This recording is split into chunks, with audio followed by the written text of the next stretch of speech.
नमस्कार, times of Swaraj में आप सबों का स्वागत है और मैं हूं संतोष सिंह।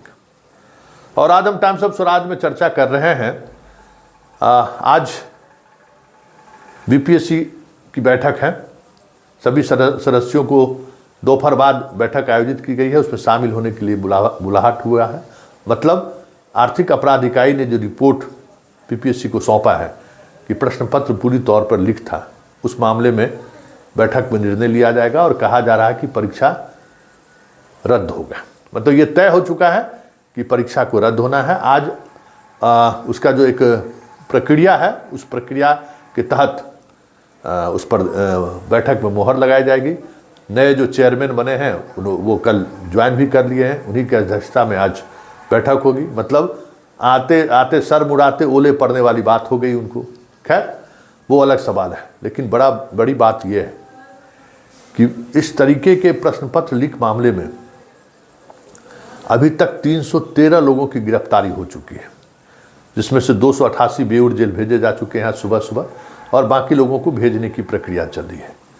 इसमें सासाराम से लेके आपको मध्य बिहार के अधिकांश जिले के तक लड़के लड़कियां हैं, मुजफ्फरपुर के भी लड़के लड़कियां हैं, आपको बेगूसराय के भी लड़के लड़कियां हैं और बाकी सासाराम से लेके इधर चलाइए, नवादा नालंदा से जहानाबाद से लेके चल जाइए, शेखपुरा जमुई तक चले जाइए, वहाँ के लोग पकड़े गए हैं।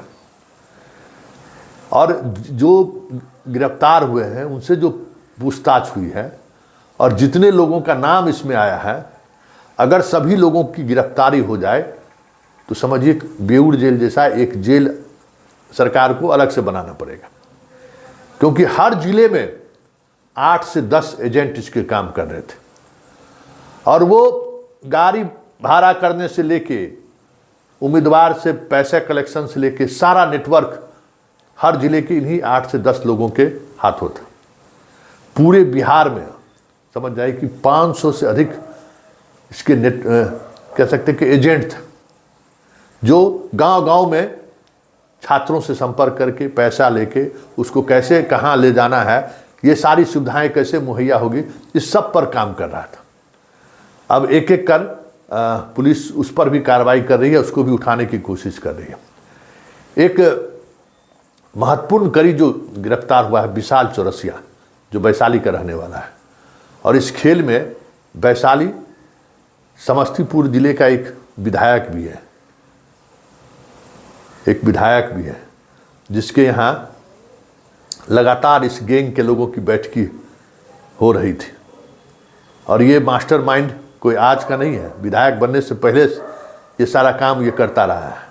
अब देखना यह है कि पुलिस वहाँ तक पहुँचती है कि नहीं पहुँचती है, या फिर उसको भी तोड़ के इधर ले आएगा और जांच को ठंडे बस्ते में डाल देते, कोई बड़ी बात नहीं है। लेकिन मास्टरमाइंड के साथ संरक्षण देने वाले में एक विधायक का भी नाम आया है सामने। इसके अलावा कई पदाधिकारी स्तर के भी लोग हैं, सीनियर पदाधिकारी हैं, जो इस गैंग को संरक्षण दे रहे हैं।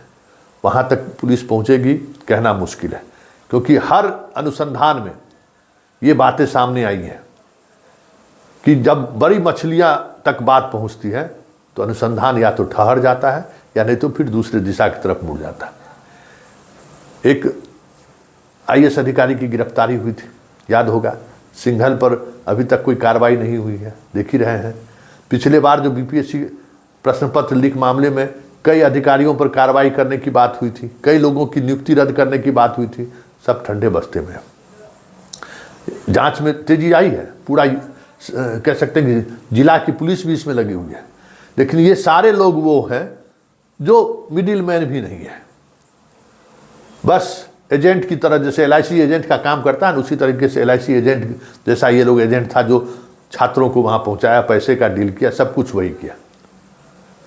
और लेकिन प्रश्न पत्र कैसे लीक हुआ, वो लीक करने वाला व्यक्ति कौन था, वो किस स्तर के लोगों से जुड़ा हुआ था, वहाँ आर्थिक अपराध इकाई उस और जैसे ही कदम बढ़ाया तो राज्य के एक आईएएस अधिकारी, जो पिछले बार भी संदेह के घेरे में आए थे लेकिन बच गए,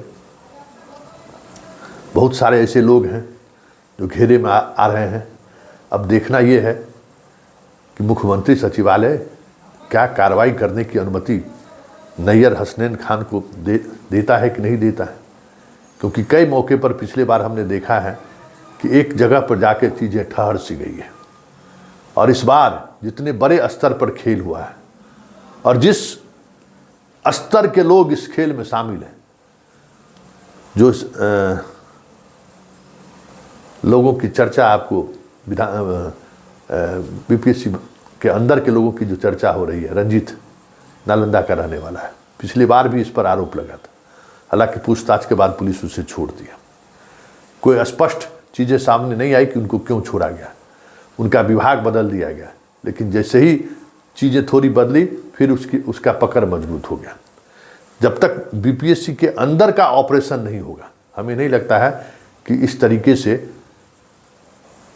सॉल्वर गैंग कंट्रोल में आ सकता है, क्योंकि 1000 करोड़ का बिजनेस है भाई, साधारण थोड़ी है। बिना इंडस्ट्री लगाए हुए आप एक महीना में एक परीक्षा में 1000 करोड़ कमा लेना है, इस स्तर पर खेल होता है। और ये जो खेल करने वाले लोग हैं पूरे देश स्तर पर हैं, इसका सिंडिकेट ही है। प्रश्न पत्र जहाँ से छपता है वहाँ से ले लीजिए, सेंटर तक कैसे मैनेज हो, सब कुछ उस पर होता है।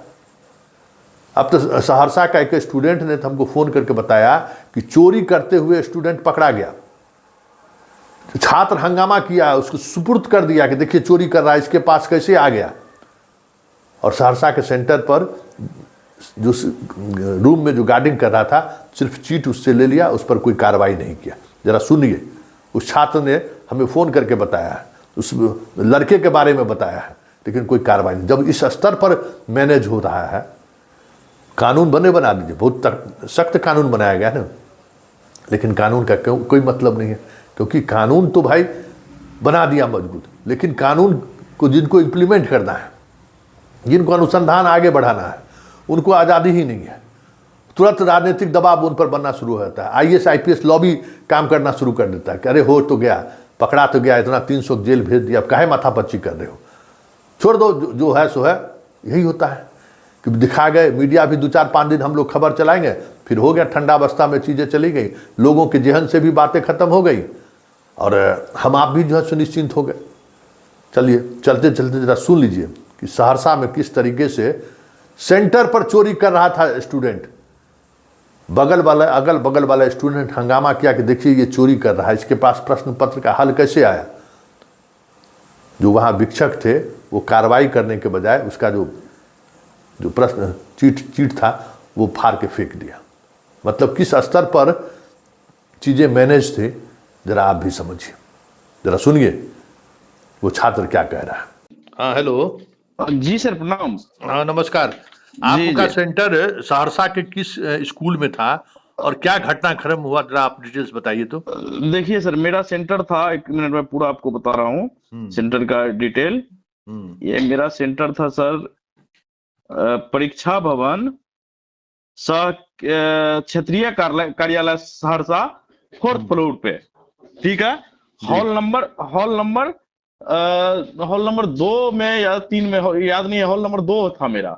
हाँ, हॉल नंबर 2 था मेरा, हॉल नंबर 2 में मेरा एग्जाम था, ठीक है। तो उसमें मेरे बगल का जो लड़का था उसके पास आंसर की कॉपी थी, वो एक छोटा सा चीट पे वो लिख के लाया था जो भी आंसर की कॉपी था, और उससे वो टिक करके क्वेश्चन को जो आंसर था उसको टिक कर रहा था। बाद में उसको रंग था, लेकिन उस बीच में कुछ लड़कों की निगाह पड़ी तो उसने एग्जामिनर को कंप्लेन किया कि ऐसा इस तरह का इशू है। तो एग्जामिनर जब आए तो उससे वो न पर्चा देखा कि उसमें क्या है नहीं है, और उसने उसको उस पेपर को फेंकवा के और उसको एग्जाम में कंटिन्यू कर दिया। जबकि लड़का जिस कॉन्फिडेंस से टिक कर रहा था उससे एकदम ये साबित है कि वो क्वेश्चन का ही आंसर था, नहीं तो कोई इतना तेजी से टिक नहीं कर सकता है। तो इसका सूचना आप लोग दिए थे एग्जामिनेशन हॉल में? हाँ, एग्जामिनेशन हॉल में दिया गया, फिर उनको डांट दबाड़ के फिर उसको छोड़ दिया गया, कोई उस पर एक्शन ही नहीं लिया गया। और हम लोग तो अंदर में था तो हम लोगों को पता नहीं था कि इस तरह का पेपर बाहर लीक हुई है। जब बाहर आई तो पता चला कि इस तरह से हुआ, तो मुझे लगा कि शायद ये इन्फॉर्मेशन आपके साथ शेयर करना चाहिए। अच्छा, और ये आपके क्लास में सीसीटीवी लगा होगा? हाँ, बहुत जगह, लगभग पूरा सीसीटीवी से पूरा रूम कैप्चर्ड था। हाँ। अच्छा, मतलब कोई कंप्लेन किए लेकिन कोई उस पर कार्रवाई नहीं? बस कार्रवाई वो हुआ कि उसका चीट फेंकवा दिया गया, बस।